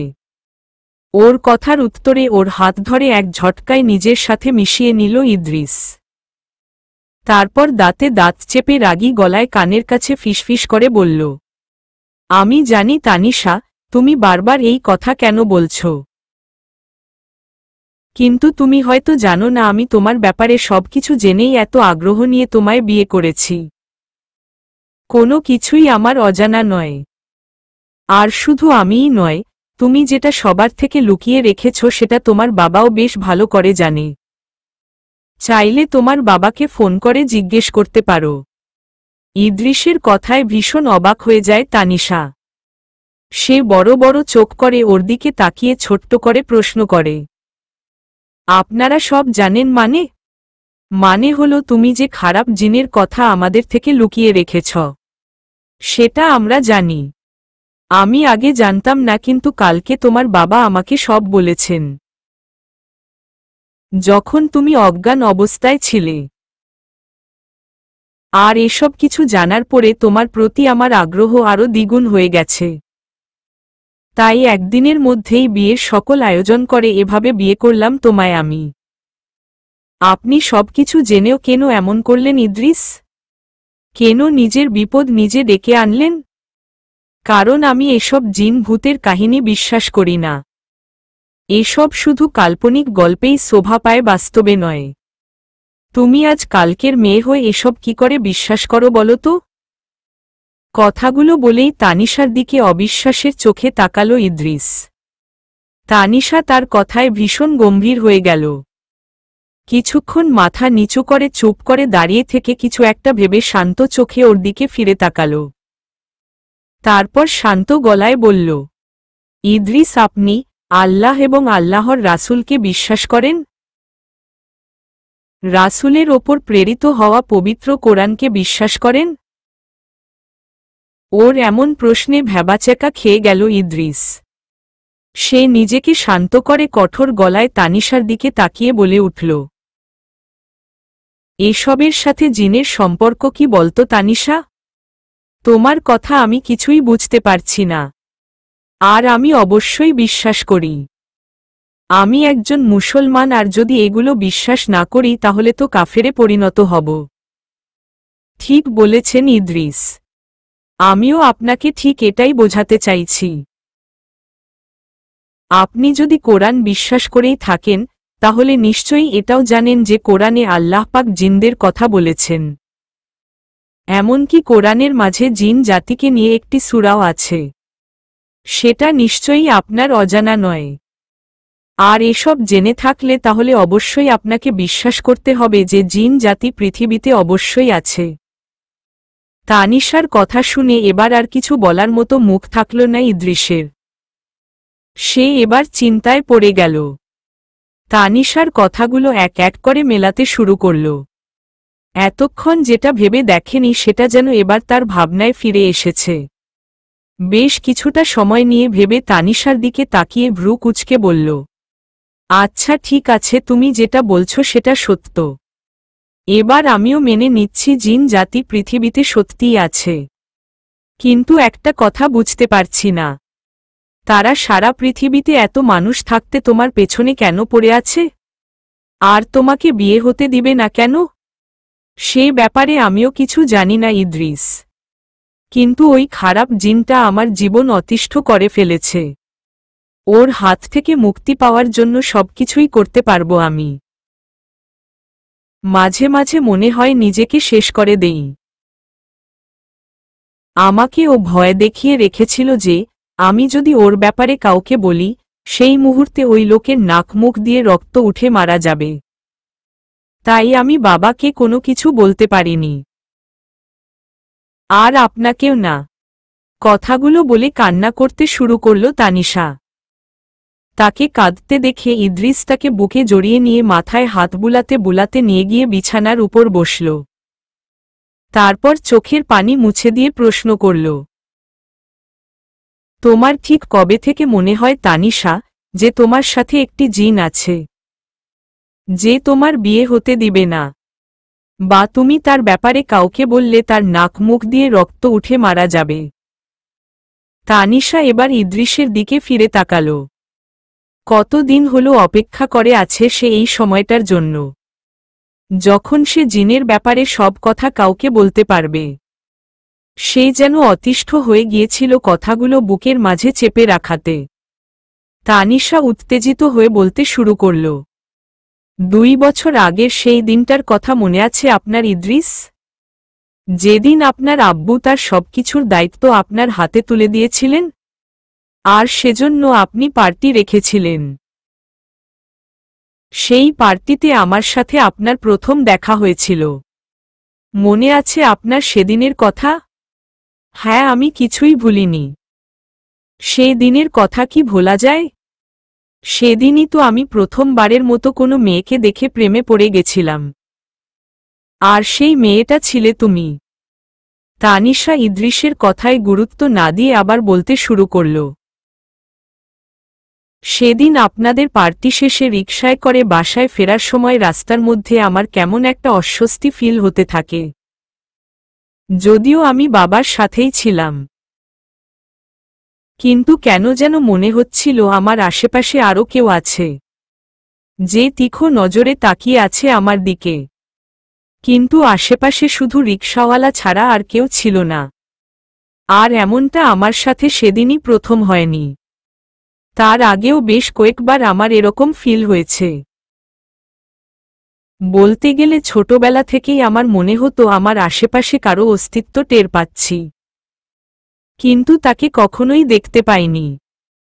সেদিন রাতে বাবার সাথে বাসায় ফেরার পর আমি ভীষণ ক্লান্ত ছিলাম, তাই নামাজ না পড়েই শুয়ে পড়ি। বিছানায় শুতেই ঘুমের রাজ্যে তলিয়ে যাই। হঠাৎ মাঝরাতে ঘুম ভেঙে যায়। রাত তখন আনুমানিক 2টা থেকে 2:30 বাজে হয়তো। ঘুম ভাঙতেই বাথরুমের চাপ অনুভব করি, তাই বিছানা ছেড়ে উঠে বাথরুমের দিকে পা বাড়াই। তখন আমার মনে হয় রুমের পশ্চিম কোণায় কেউ দাঁড়িয়ে আছে। আমি দ্রুত সেদিকে ফিরে তাকাই, কিন্তু সেখানে কিছুই ছিল না। তাই মনের ভুল ভেবে দ্রুত বাথরুমের মধ্যে ঢুকে পড়ি। বাথরুম সেরে এসে হাত মুখ ধুয়ে বাথরুমে থাকা আয়নার দিকে তাকাতেই জোরে চিৎকার করে উঠি। আয়নার মধ্যে তখন আমি ছাড়াও অন্য একটা কালো ছায়া ছিল, যেটা ঠিক আমার পিছনে দাঁড়ানো। দ্রুত পিছনে তাকিয়ে দেখি কিছুই নেই। আয়নার মধ্যেও আর কাউকে দেখা যাচ্ছে না। প্রথমে ভয় পেলেও নিজের মনের ভুল ভেবে নিজেকে সান্ত্বনা দেই। তারপর বাথরুম থেকে বেরিয়ে সোজা এসে শুয়ে পড়ি। কিছুটা ভয় অনুভব হলেও তেমন একটা গুরুত্ব দেই না। এতটুকু বলে থামল তানিশা। তারপর কিছুক্ষণ চুপ থেকে আবার বলতে শুরু করল, সেদিনের পর থেকে আমার সবসময় মনে হতো যে আমাকে তীক্ষ্ণ নজরে কেউ দেখছে। মাঝে মাঝে আমি অদ্ভুত ধরনের কাক ও বিড়াল দেখতে পেতাম, যেগুলো আমার দিকে অদ্ভুতভাবে তাকিয়ে থাকত। প্রথমে আমি ব্যাপারটাকে স্বাভাবিকভাবেই নিয়েছি, কখনোই বুঝতে পারিনি যে এটা খুব খারাপ কিছু আমার উপর নজর রাখছে। এভাবে কেটে যায় প্রায় 2টি মাস। এর মাঝে বেশ কয়েকবার ভয়ও পাই, কিন্তু সেভাবে কখনো গুরুত্ব দেইনি। তারপর একদিন দুপুরে বাবার ফোন পেয়ে দ্রুত বাসায় ফেরার পর দেখলাম আমার বিয়ের প্রস্তাব এসেছে। ছেলে ইঞ্জিনিয়ার, সব দিক দিয়েই ভালো। আব্বু তাদের সাথে কথা বলছেন। তারা আমার জন্যই অপেক্ষা করছে। কিন্তু আমি বিয়ের জন্যে প্রস্তুত ছিলাম না, কারণ আমি তখন মনে মনে একজনকে পছন্দ করতাম। তবুও বাবার মুখের ওপর না করতে পারবো না বলে চুপচাপ তাদের সব কথার উত্তর দেই। তারা আমায় দেখে পছন্দ করে, বিয়ের জন্যে তারা দেয়। কিন্তু বাবা কিছুদিন সময় নেয় তাদের থেকে, কারণ আমার মতো না নিয়ে বাবা কখনোই শুধু নিজের সিদ্ধান্তে আমায় বিয়ে দিবেন না। তারপর কি হলো? তারা চলে যাওয়ার পর বাবা আমার কাছে আসে। আমার কাছে জানতে চায় আমি ওনার সিদ্ধান্তে রাজি কিনা, এই বিয়েটা খুশি মনে করতে চাই কিনা। আমি বাবার মুখের দিকে তাকিয়ে বিয়েতে রাজি হয়ে যাই। বাবা আলহামদুলিল্লাহ বলে তাদের ফোন করে বলে দেন বিয়ের ব্যাপারে। তারাও খুশি মনে দিন তারিখ ঠিক করে ফেলে। তার পরের সপ্তাহের শুক্রবারে বিয়ে হবে বলে জানায়। সবকিছু ঠিকঠাকই চলছিল।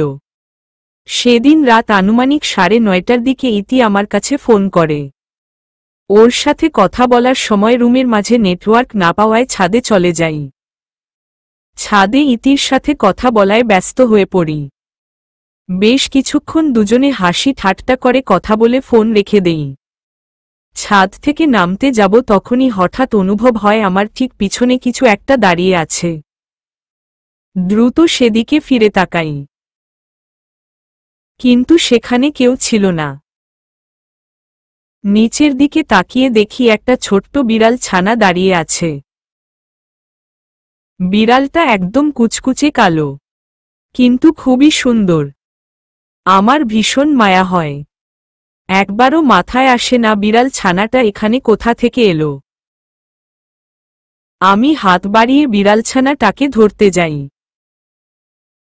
তখনই সেটা আমার থেকে লাফিয়ে লাফিয়ে দূরে চলে যায়। হঠাৎ আমার কাছে কিছুটা অস্বাভাবিক লাগে বিড়ালটাকে। ভালো করে তার দিকে লক্ষ্য করে দেখি তার চোখগুলো স্বাভাবিকের চাইতে একটু বেশি লাল এবং কেমন যেন অদ্ভুত রকমের হিংস্র দেখতে।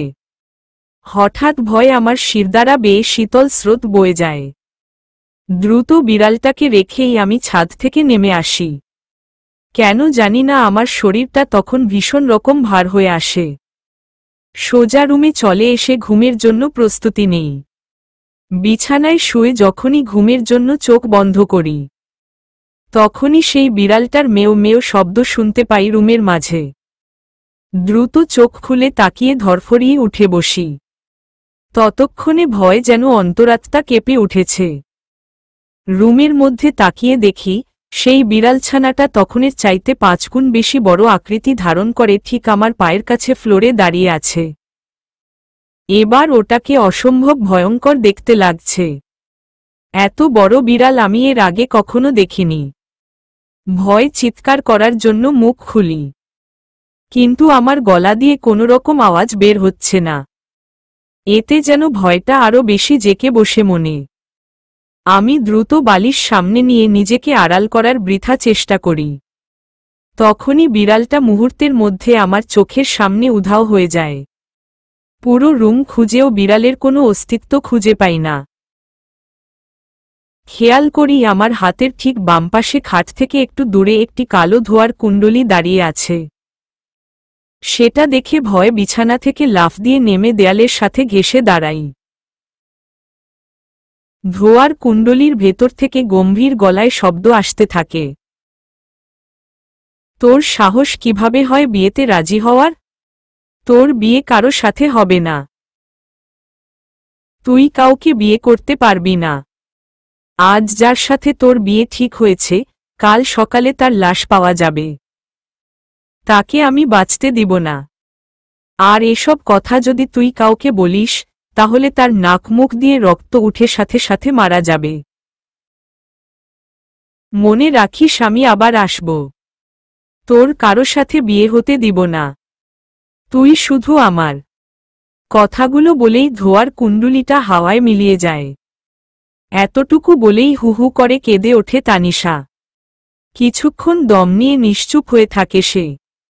ইদ্রিস উত্তেজিত হয়ে আবারও প্রশ্ন করে, তারপর তারপর কি হয়েছিল তানিশা?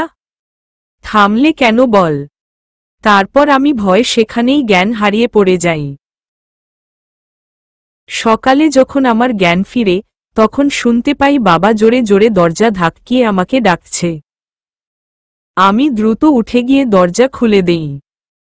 বাবাকে রাতের ব্যাপারে কিছু বলবো তার আগেই বাবা বলে ওঠে, তানিশা তোকে কখন থেকে ডাকছি, দরজা খুলছিস না কেন? এদিকে সর্বনাশ হয়ে গেছে। তোর সাথে যে ছেলেটার বিয়ে ঠিক হয়েছিল,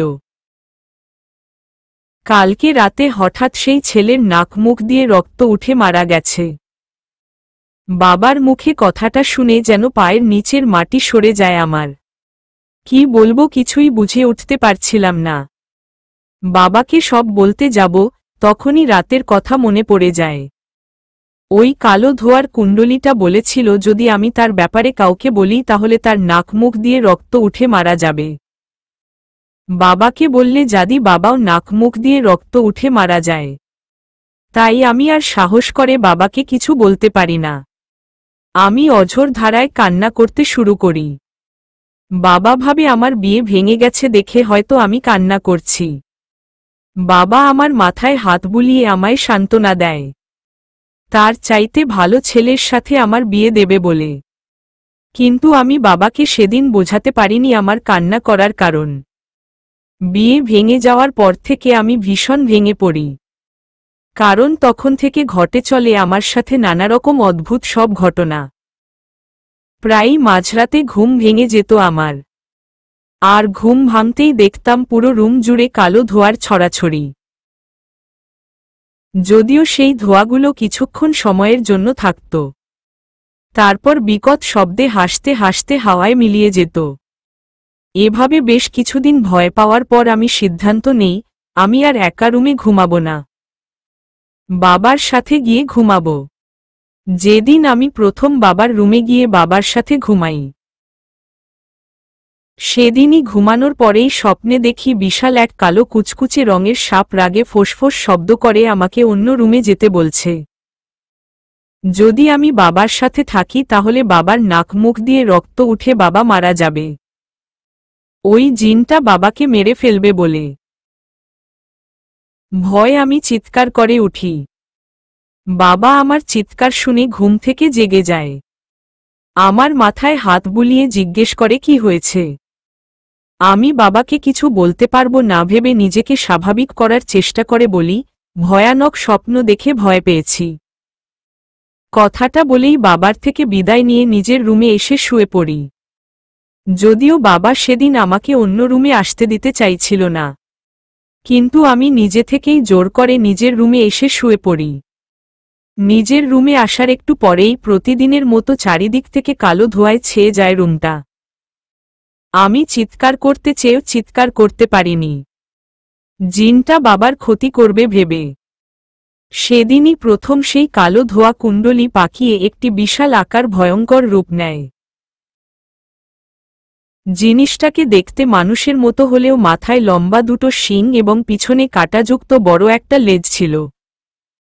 কি ভয়ানক তার চেহারা, পুরো মুখ ভর্তি চিকন চিকন দাঁত দিয়ে। ওটাকে দেখে এতটাই ভয় পেয়েছিলাম যে নিজেকে ধরে রাখতে পারিনি। সাথে সাথে চিৎকার দিয়ে সেন্সলেস হয়ে পড়ে যাই। সকালে জ্ঞান ফেরার পর নিজেকে বিছানায় আবিষ্কার করি। চারিদিকে তাকিয়ে দেখি এখনো বাইরে অন্ধকার আছে। ভোর হয়ে আসলো বলে রাতের ঘটনা ভেবে ভীষণ ভয় পেয়ে যাই। দ্রুত রুমের চারপাশে তাকিয়ে দেখি সবকিছুই স্বাভাবিক। একটি দীর্ঘশ্বাস ফেলে বিছানা ছেড়ে উঠে ওয়াশরুমে চলে যাই।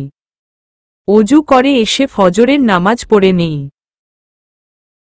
সকালে বাসার কাজ শেষ করে কলেজের জন্য বেরিয়ে পড়ি। মাঝপথে খেয়াল করি একটি কালো রঙের বেশ বড় বিড়াল আমার পিছু পিছু হাঁটছে। আমার আর বুঝতে বাকি রয় না এটা সেই জিন। ব্যাপারটা খেয়ালে আসতেই যেন ভয়ে আতঙ্কে শরীর কেঁপে ওঠে আমার। আশেপাশে প্রচুর মানুষ থাকা সত্ত্বেও আমি কাউকে বলতে পারি না বিড়ালটার কথা। আর আশ্চর্যজনকভাবে যা বুঝতে পারি, আমি ছাড়া বিড়ালটাকে অন্য কেউ দেখতেও পাচ্ছিল না। ভয়ে ভয়ে কলেজ পর্যন্ত পৌঁছে যাই। বিড়ালটা হঠাৎ করেই হাওয়ায় মিলিয়ে যায় যেন, আর কোথাও দেখতে পাই না। কলেজে পৌঁছানোর পর শুরু হয় অন্যরকম এক জ্বালাতন। যেদিকেই তাকাই জিনটাকে ছায়ারূপে দেখতে পাই, এমনকি কলেজের ওয়াশরুমেও। আমি আর কিছুতেই কলেজের পড়াশোনায় মনোযোগ দিতে পারি না, বান্ধবীদের সাথেও কথা বলায় মনোযোগ দিতে পারি না। সবাই আমাকে জিজ্ঞেস করে আমি এমন আনমনা হয়ে আছি কেন, কিন্তু কাউকে কোনো কিছু বলতে পারি না, কারণ কাউকে বললে জিন তাকে মেরে ফেলবে। এভাবে বেশ বিরক্ত হয়ে যাই আমি, না বলেও থাকতে পারছিলাম না, কারণ বান্ধবীরা ভীষণভাবে জোর করতে শুরু করে। এভাবে বেশ কিছুদিন কেটে যায়। শেষে সিদ্ধান্ত নেই কলেজে আর পড়ব না। তাই বাবাকে বলে কলেজ থেকে নিজের নাম কাটিয়ে নেই। বাবা অনেকবার জিজ্ঞেস করেছিল কেন পড়াশোনা করতে চাইছি না। আমি বাবাকে একটা কথাই বলি, আমার আর পড়াশোনা করতে ইচ্ছা করে না বাবা, প্লিজ আমায় জোর করো না। সেদিনের পর বাবাও আমায় আর জোর করেনি, কিন্তু তার বিনিময়ে বাবা আমার বিয়ে ঠিক করার জন্য উঠে পড়ে লাগে। এমনকি কয়েক মাসের মধ্যে একটি ছেলে কেউ পছন্দ করে ফেলে, আমাকে বিয়ে দেবে বলে সব প্রস্তুতিও নিয়ে নেয় বাবা। আমি শত চেষ্টা করেও সেই বিয়েটা আটকাতে পারিনি, যদিও বাবার মুখের উপর না করার মতো সাহস হচ্ছিল না। প্রথমবারের মতো সেই বিয়েটাও আমার পুরোপুরি পাকাপোক্ত হয়ে যায়। এক সপ্তাহ পরেই আমার বিয়ে কনফার্ম। সবাইকে দাওয়াত দেওয়ার জন্যে কার্ডও ছাপা হয়ে যায়। সেদিন রাতেই জিনটা আবারও আমার কাছে আসে নিজের ভয়ানক রূপ নিয়ে। প্রথম দিনের মতো সেদিন আর আমি সেন্সলেস হই না, তবে ভয়টা এক চুলও কমেনি। জিনটা হুঙ্কার ছেড়ে বলে আমায় বিয়ে না করতে, কারণ আমি যদি বিয়েটা করি তাহলে সে ওই ছেলেটিকে মেরে ফেলবে। আমি জিনকে ভয়ে ভয়ে বলি আমি বাবার কথার উপর না করতে পারবো না। সাথে সাথে জিন কোনো উত্তর না দিয়ে অদৃশ্য হয়ে যায়। পরদিন সকালবেলা খবর পাই আমার সাথে যার বিয়ে ঠিক হয়েছিল সেই ছেলেটা গলায় দড়ি দিয়ে মারা গেছে, যদিও এর কারণ কারো অজানা। বাবা দ্বিতীয়বারের মতো আবারও ভেঙে পড়ে। গতবারের চেয়ে এবার যেন অপমানটা একটু বেশি লাগে। সে কিছুতেই বুঝে উঠতে পারছিল না কেন বারবার আমার সাথে এমন হচ্ছে। আমিও কাউকে কোনো কিছু বলতে পারছিলাম না। তারপর থেকে অনেক বিয়ে এসেছে আমার, কিন্তু প্রতিবারই আমি বিয়েতে কোনো না কোনো কারণ দেখিয়ে মানা করে দিয়েছি। কোনো বিয়েতে রাজি হইনি, কারণ আমি চাই না আমার জন্য অকালে এতগুলো প্রাণ ঝরে যাক। আমি যে বিয়েতে রাজি হব সেই লোকই ওই জিনের হাতে মারা পড়বে। এতটুকু বলে থামল তানিশা। ওকে থামতে দেখে ইদ্রিস কিছুটা গম্ভীর গলায় জিজ্ঞেস করল, আচ্ছা জিনটা তোমার বিয়ে আটকে রেখেছিল বুঝলাম, কিন্তু তার কারণটা কি এটাই বুঝলাম না। জিন কি তোমায় বিয়ে করতে চাইছিল? ইদ্রিসের কথায় একটি দীর্ঘশ্বাস ছাড়ল তানিশা। মাথা নিচু করে নিচের দিকে তাকিয়ে ওড়না হাতের সাথে পেঁচাতে পেঁচাতে বলতে লাগল, বিয়ে করতে চাইছিল কিনা জানি না, তবে জিন আমার সাথে খুব খারাপ কিছু করতে চাইছিল, যেটা কোনো একটা বাধার কারণে সে শত চেষ্টা করেও পারেনি। যদিও সে খুব সহজে আমার কাছে আসার সাহস পায়নি কখনো, কিন্তু সেদিন ছিল আমার পিরিয়ডের প্রথম দিন, যে সময়টাতে প্রতিটি নারীর শরীর নাপাক থাকে। জিনটা হয়তো এই সময়টাকেই বেছে নিয়েছিল। সেদিন সন্ধ্যার পর থেকেই আমি রুমের মাঝে শুয়েছিলাম। প্রচণ্ড পেট এবং মাথা ব্যথার কারণে বিছানা ছেড়ে উঠতে পারছিলাম না। পেটের ব্যথায় ছটফট করতে করতে একসময় ঘুমিয়ে যাই। মাঝরাতের দিকে হঠাৎ ঘাড়ের উপর কারো গরম নিঃশ্বাস অনুভব করে ঘুম ভেঙে যায়। দ্রুত পেছনে ফিরে তাকিয়ে দেখি সেই ভয়ানক বিড়ালটা লোলুপ দৃষ্টিতে আমার দিকে তাকিয়ে আছে। ভয় বিছানার উপর থেকে নিচে পড়ে যাই। পেটের ব্যথা যেন তখন কিছুই মনে হচ্ছিল না অতিরিক্ত ভয়ের কারণে।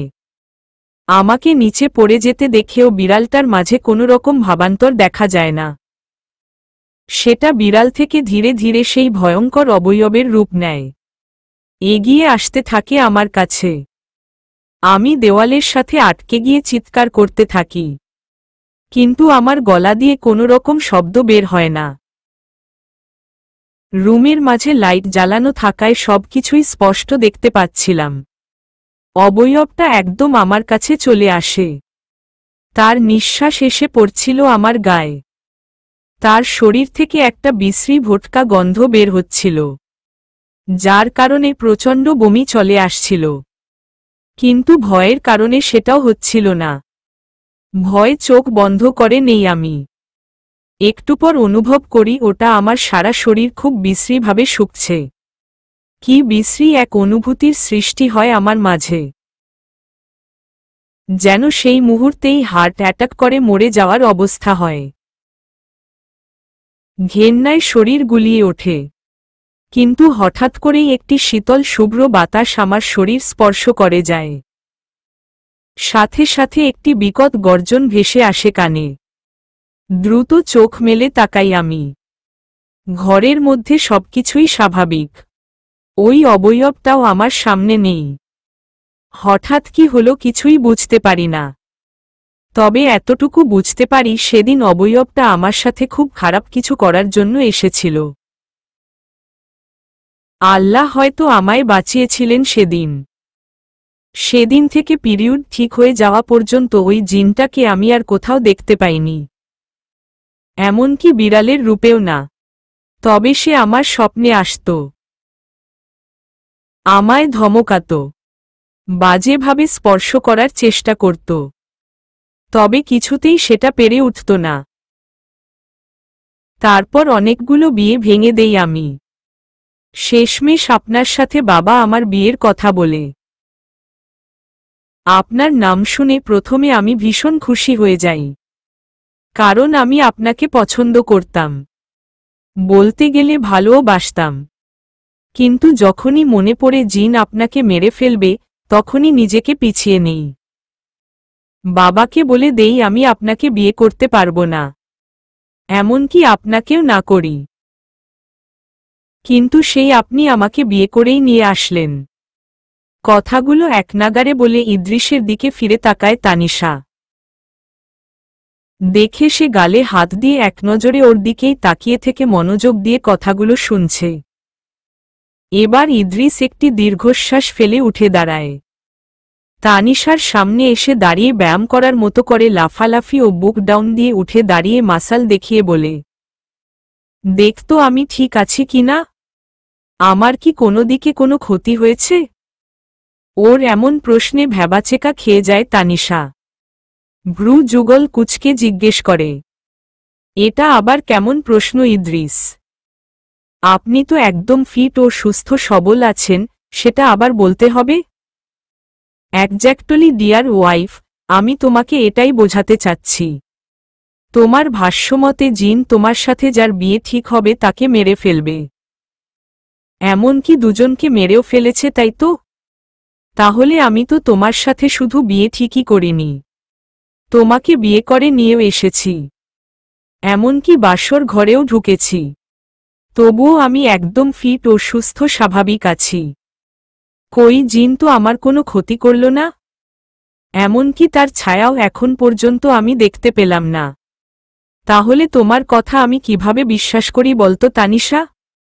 আমার মনে হয় তোমার এসব মনের ভুল। তোমার হ্যালুসিয়েশন হয়েছে এতদিন। কথাগুলো বলে তানিশার দিকে নীরব দৃষ্টি ফেলল ইদ্রিস। তার এমন হেয়ালিপনা কথায় ভীষণ রকম বিরক্তিতে পড়ে গেল তানিশা। প্রচুর রাগ হতে লাগল তার। এতদিন পর নিজের মনের কথাগুলো একজনকে খুলে বলেছে, অথচ সে যদি বিশ্বাস না করে তাহলে কতটা বিরক্ত লাগতে পারে সেটা বেশ ভালোভাবেই বুঝতে পারছে তানিশা। সেই উঠে দাঁড়িয়ে রাগী গলায় বলল, আপনার কি মনে হয় আমি পাগল? কোনো পাগলা গারদ থেকে পালিয়ে এসে আপনার সাথে বিয়ে হয়েছে আমার? কোনো দিক থেকে আমাকে পাগল মনে হচ্ছে আপনার, যে এতগুলো ঘটনা আমার হ্যালুসিনেশন বলে চালিয়ে দিচ্ছেন? আমি বলিনি তানিশা যে তুমি পাগল। তুমি পাগল নয় সেটা আমি জানি। তবে একটা কথার উত্তর দাও, যদি শুধু বিয়ে ঠিক করার কারণেই দুজন মরে যেয়ে থাকে, তাহলে আমি কিভাবে সুস্থ আছি? আমি তো তোমাকে বিয়ে করে ফেলেছি। এটার কোনো জবাব আছে তোমার কাছে? আর তাছাড়া তুমি যাদের জিনের হাতে মৃত্যু বলছো, তারা কেউই জিনের হাতে মারা যায়নি। তারা কিভাবে মারা গেছে আমি জানি। ইদ্রিসের কথা শুনে বিস্ময় চোখে তাকালো তানিশা। অবাক হয়ে জিজ্ঞেস করল, কি করে মারা গেছে তারা? আর আপনি কিভাবে জানলেন? ওর কথার উত্তরে মৃদু হাসল ইদ্রিস। আলতো করে ওর বাহু ধরে বিছানায় বসিয়ে পাশাপাশি বসে বলতে লাগল, তোমাকে আমি আগেই বলেছি তানিশা, পার্টিতে প্রথম দেখাতেই তোমাকে আমার ভালো লেগে গিয়েছিল। প্রেমে পড়ে গিয়েছিলাম তোমার। তাই তোমার প্রতিটি খবরাখবর আমি রেখেছি। যার সাথে তোমার প্রথম বিয়ে ঠিক হয়েছিল সে ছিল একজন মৃগীরোগী, যেটা তোমাদের কাছে লুকিয়েছিল তারা। যেদিন রাতে সে মারা যায়, সেদিন রাতে হঠাৎ তার মৃগীরোগ থেকে খিঁচুনি শুরু হয়। আর পাশে কেউ না থাকায় সেটা থেকেই নাক মুখ দিয়ে রক্ত উঠে মারা যায় সে। আর দ্বিতীয়বার যার সাথে তোমার বিয়ে ঠিক হয়েছিল সে অন্য একটি মেয়েকে ভালোবাসত। মেয়েটি ছিল ভীষণ বড় লোকের ঘরের মেয়ে, যার কারণে তাকে অপমান করে ফিরিয়ে দিয়েছিল। সে জিদ করে তোমাকে বিয়ে করতে চাইলেও বিয়ের রাতে উপলব্ধি করে যাকে সে ভালোবাসত তাকে ছাড়া বাঁচতে পারবে না। তাই নিজ ইচ্ছায় সুইসাইড করে মারা যায় সে। এতে তোমার কোনো দোষ নেই, বা কোনো জিনও তাদের মেরে ফেলেনি। আমার কথা বিশ্বাস না হলে তুমি খোঁজ নিয়ে দেখতে পারো। চলবে।